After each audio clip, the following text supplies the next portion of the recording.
Bonjour à tous et à tous les amis, aujourd'hui nous nous retrouvons pour le test de Sandland, un jeu développé par Ika et édité par Bandai Namco.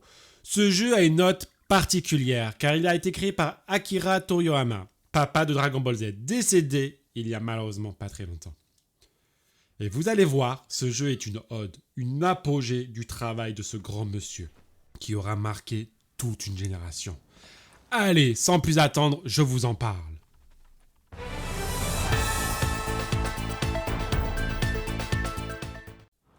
Commençons, comme à notre habitude, par l'histoire. Vous incarnez Belzebub, un démon créature originelle de la planète arrivé bien avant les humains vivant dans le Sandland. Un jour, un shérif vient à votre rencontre, vous demande votre aide pour trouver une mystérieuse source d'eau légendaire. Oui, car avant, le Sandland n'était pas un désert, mais suite à une catastrophe, la région est devenue un énorme désert. C'est donc dans l'espoir de trouver cette source d'eau que vous partez à l'aventure à travers celui-ci et que vous rencontrez bien des personnages hauts en couleur.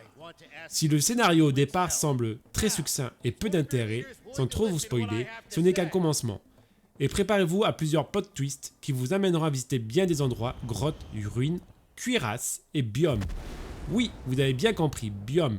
Vous ne passerez pas toute l'aventure dans le désert, comptez une dizaine d'heures pour vous débarrasser du sable dans vos chaussures et pour partir parcourir des montagnes plus verdoyantes.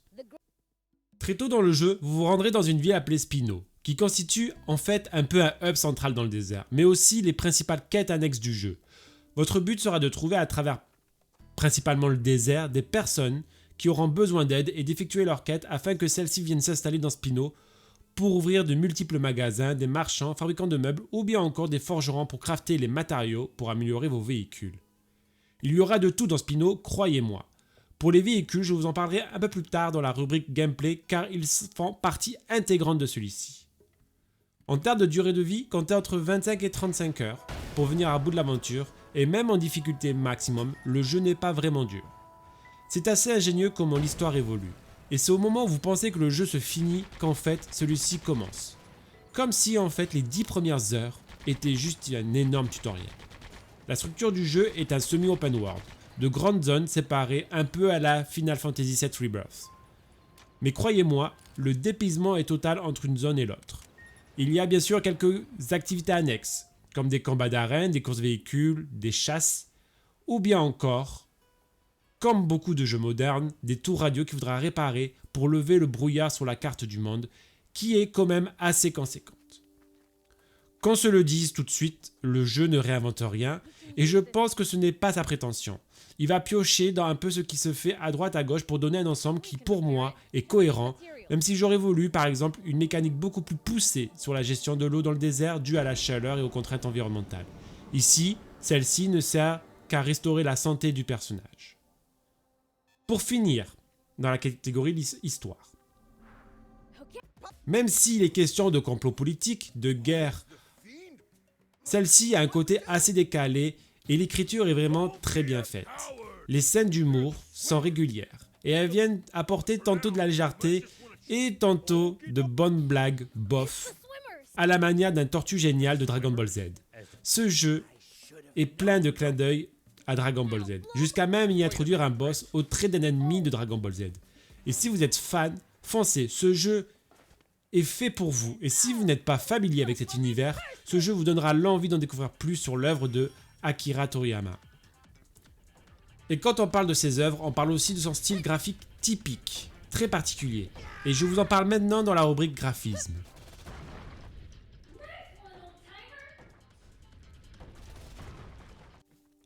Graphiquement, ici, vous vous retrouvez littéralement plongé dans un manga vidéoludique. Les animations, les codes, tout fait penser à un manga jouable. Quand il y a quelques minutes, je vous disais que le jeu était plein de clins d'œil à Dragon Ball Z, vous verrez que certaines maisons, l'aéroglisseur, sont issus directement de cet univers, au point que si le héros avait été remplacé par Goku, ça aurait fait un jeu de la licence Dragon Ball Z. Graphiquement, le jeu est beau, le désert rend très bien, les marques sur le sable, les effets de chaleur. Le jeu est d'ailleurs plutôt bien optimisé. J'ai pu avoir quelques chutes d'images par seconde, mais dans l'ensemble, il tient les 60 images par seconde en 4K avec une 3070 Ti. Étant donné que la première zone est désertique, la drop distance est très satisfaisante, l'aliasing quasi inexistence, le clipping aussi.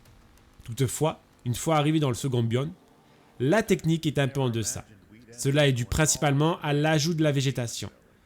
Là, il y a du clipping, que ça soit d'éléments ou d'ombre. La drop distance est beaucoup moins importante. Et on sent que les textures aussi, parfois, sont un peu baveuses.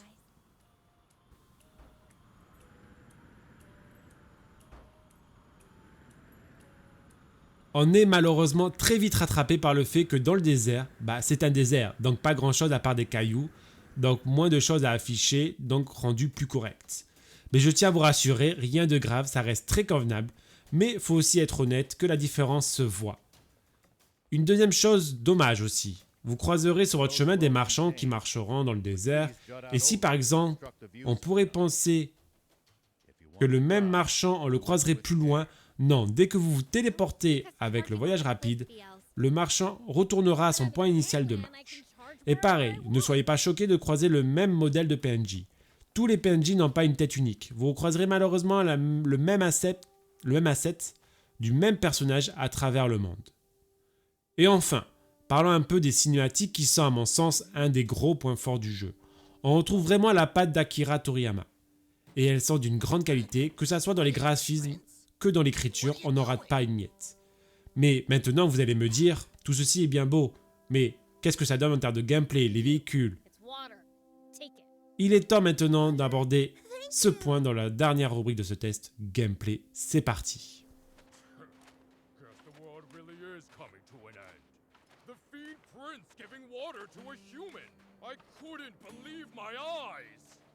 If we're gonna start doing good deeds, we might as well turn in our pitchforks. Shut it! I'll torment the kid plenty once he grows up.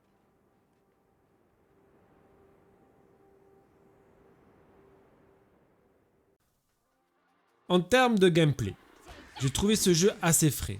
Peu de jeux nous donnent l'opportunité d'explorer et de se battre avec différents véhicules. Sachez toutefois que notre héros, qui est le seul personnage jouable, sait aussi se battre à main nue et possède quelques techniques débloquables au fil de l'aventure ou bien via un petit arbre de compétences, mais rien d'extraordinaire. Et honnêtement, les combats sans véhicule n'ont pas grand intérêt et à la première occasion, vous montrez dans votre char pour bourriner tout ce qui bouge. Il y a une multitude de véhicules, tous différents, du char au véhicule sauteur, en passant par l'aéroglisseur. Certains possèdent leurs propres caractéristiques bien particulières. Certains vous aideront à sauter plus haut, d'autres à rouler dans les sables mouvants, ou bien encore à déplacer de grosses charges. Il y en a pour tous les goûts. Vous aimez les gros obus, le char est fait pour vous. Vous aimez les mitraillettes, le robot sauteur est bien armé de cela. Ou encore, vous aimez les combats au corps à corps, vous obtiendrez à un moment donné un véhicule allant dans ce sens. Je trouve que le gameplay des véhicules évolue très bien au fil de l'aventure. Effectivement, le jeu ne vous donne pas accès à tous les mécaniques d'un coup, et vous débloquerez au fur et à mesure de nouveaux véhicules. Cela pourrait se montrer frustrant si vous préférez mettre de grandes droites au lieu de tirer des boulets de canon, mais dans l'ensemble, je trouve qu'il y a toujours de la nouveauté et que le gameplay est bien rythmé en ce sens. Tous les véhicules sont personnalisables, de la tête aux pieds, que ce soit la couleur, les stickers ou bien encore les pièces de votre véhicule, tout est personnalisable de A à Z. Vos véhicules, vous pouvez en avoir jusqu'à 5 avec vous via un menu déroulant et chacun possède un niveau que vous pourrez faire évoluer afin de vous permettre d'équiper des pièces plus rares, comme des canons, des moteurs ou des amortisseurs. Ces pièces-là sont rangées en couleurs, du commun à l'épique. Les véhicules reprennent les codes des RPG dans leurs améliorations. Vous pourrez donc looter certaines pièces sur des ennemis qui auront eu la malchance de vous croiser, ou bien vous pourrez crafter directement ces pièces en ayant trouvé ou acheté des plans. Bien sûr, sur certaines pièces d'équipement, tout est question de compromis. Prenons par exemple le canon du char. Certaines armes font de très gros dommages. En contrepartie, le temps de recharge et de tir est beaucoup plus lent que certains canons qui font moins de dommages. Ça sera à vous de savoir et de décider comment vous voulez jouer, si vous voulez un gameplay nerveux ou plus posé. Si on prend l'exemple du robot sauteur, vous pourrez pendant les affrontements sauter dans tous les sens et en même temps tirer sur tout ce qui bouge. Je pense que parmi le nombre de véhicules, chacun trouvera son compte. Pour ma part, dès qu'un véhicule commençait à m'ennuyer, je changeais et hop, j'étais reparti. Et n'allez pas croire non plus qu'il faut attendre longtemps pour débloquer la majorité des véhicules. Après 10 heures de jeu, la quasi-totalité des véhicules sont débloqués. Je suis pas particulièrement fan des jeux qui proposent des véhicules de style méca de combat, etc. Mais ici, dans l'univers, tout fonctionne plutôt bien. Juste un bémol, la moto, que je trouve extrêmement compliquée à manier en affrontement. Trop rigide et trop rectiligne. Elle est bonne pour aller vite sur la map, mais pas très flexible pour les combats.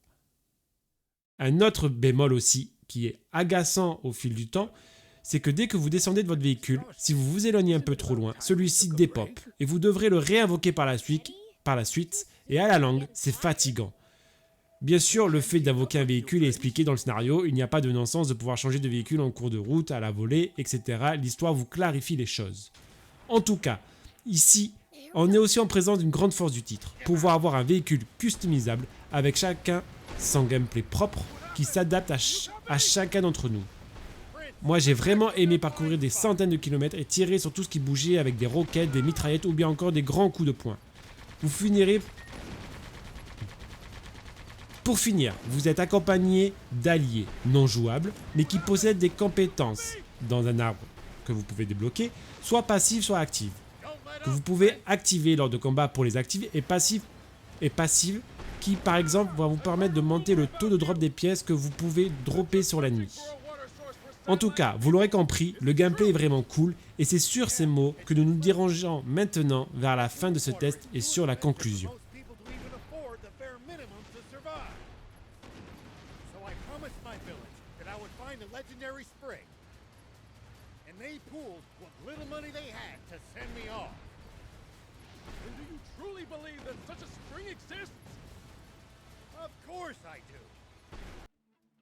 En conclusion, vous aimez les jeux colorés, vous aimez les robots, les véhicules, vous aimez le craft, vous aimez les jeux qui font preuve d'humour dans les écritures malgré une histoire de conspiration? Alors ce jeu est fait pour vous assurément, vous passerez un bon moment. Ce jeu n'est ni avare d'activité, ni trop surchargé non plus. Il est un bon compromis. Certes, il ne dure pas 70 heures, mais quand vous l'aurez fini, vous vous direz c'était la parfaite durée. Le gameplay se renouvelle au fil de l'aventure, les biomes aussi, et vous finirez aussi par le recommander à vos amis, et même certains iront sûrement voir ce que donnent les jeux Dragon Ball Z tellement ce jeu est un fanservice. C'est la dernière œuvre que ce grand monsieur qu'était Akira Toriyama a faite dans ce beau monde, et personnellement, je lui dis un grand merci de m'avoir emmené une dernière fois dans son univers. Voilà qui met fin à ce test. J'espère que vous avez apprécié la vidéo. N'hésitez pas à commenter, à liker et à vous abonner à la chaîne. On se retrouve très bientôt pour un nouveau test du JT. En attendant, prenez soin de vous.